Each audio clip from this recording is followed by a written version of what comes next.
вашето време за френски език с мен Плами. Наближават прекрасни празници, великденски. За част от католическия свят вече отминаха преди 2 седмици, но за християнския празник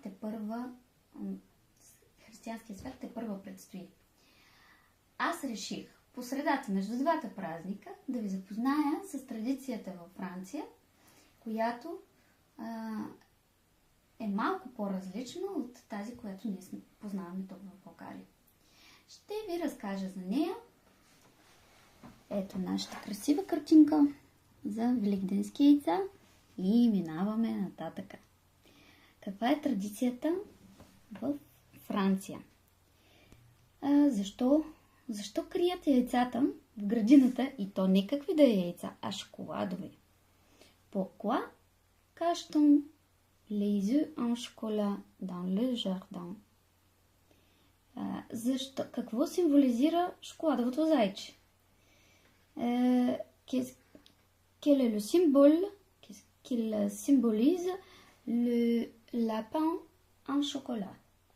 Както виждате, всичко, което е от шоколад, се слага с предлога en. Des œufs en chocolat, lapin en chocolat и така нататък.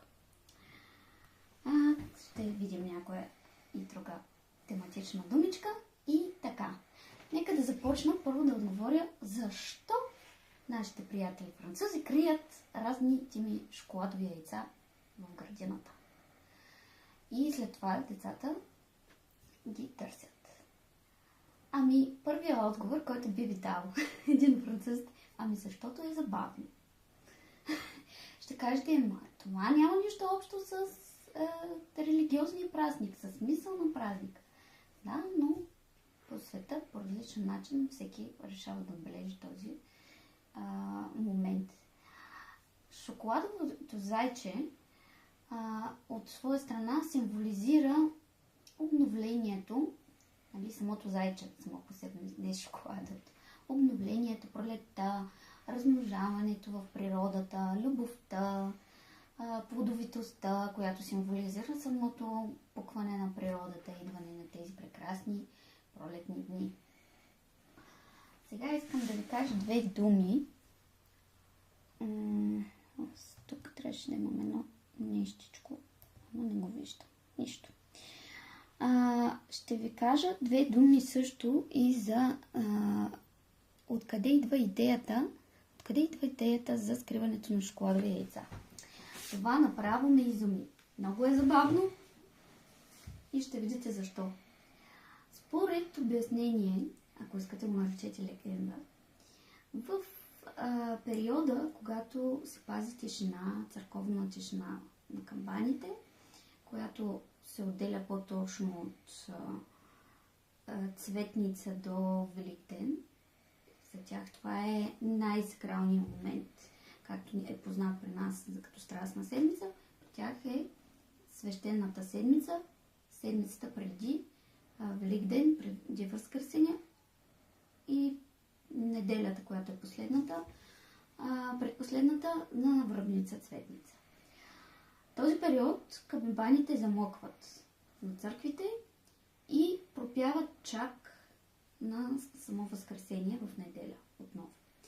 За да обяснят това затишие на децата, защо камбаните не бият, французите измислили някаква приказка или притча, че камбаните отлитат при папата, за да ги благослови и след това на Великден, на Възкресение Христово, те долитат и минавайки през страната, поръсват градините им с шоколадови яйца и зайци и съответно този дар като подарък към децата. Много хора различно реагираха на тази история. Моята сестра лично беше впечатлена дълбоко, но това е един своеобразен начин да обяснят тяхните виждания на децата. Така че това е тяхната традиция относно криенето на шоколад в градината. Между другото и в Англия има тази традиция. Не знам тяхното обяснение какво е, но е същото. Продължаваме нататък с по-разяснение за самите дни. В Франция по-точно се чества периода, тази, както казах вече, Страстна седмица, понеделник, четвъртък и петък. Тези дни се смятат за... те са си свещени и съответно религиозните французи ходят на църква, посещават литургии и постят. Те също, част от тях, постят. Интересен факт допълнително е, което ми беше интересно като учител, че те също имат пролетна ваканция, но тя не е задължително съвпада с великденските празници. Така че, тъй като Великден всяка година е на различна дата, пролетната ваканция при тях не се мести, тя е константна.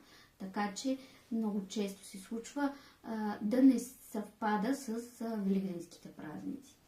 В Франция празничния неделен обяд или празничната неделя по възкресението на Исус Христос е самия празник. И почивен ден е понеделника на другия ден. Се обявява като преди това може да са празнични дните, може да има литургия и така нататък. Те не се водят почивни дни. Нито предния понеделник, нито четвъртъка, нито петъка преди Възкресението се обявяват като почивни дни. За разлика от... Гласувам за Испания. За разлика от Испания и България. Както си почитаме. Това, което още искам да кажа, е свързано вече с обяда. Обяда избяга май. Така, каква е храната? Каква е храната на масата на празника? Тук вече се приличаме малко или много. Да, търсих и тази камбанка. Исках да я покажа, докато разказвам. Това е клош ан шокола, шоколадова камбанка. Но не можах тогава да я намеря. Така, относно обяда, който обикновено се чества, събирайки семейството и почитайки вече наистина същността на празника, като Възкресение Христово, консумацията при тях традиционно се консумира, както и при нас, агнешки бут с бакла. На френски това звучи последния начин. Gigot d'agneau avec флижоле. Флижоле е въпросната бакла. После пак ще я погледнем. Също така, една допълнителна традиция, която ние пък сме взели от тях, е правенето на козунак.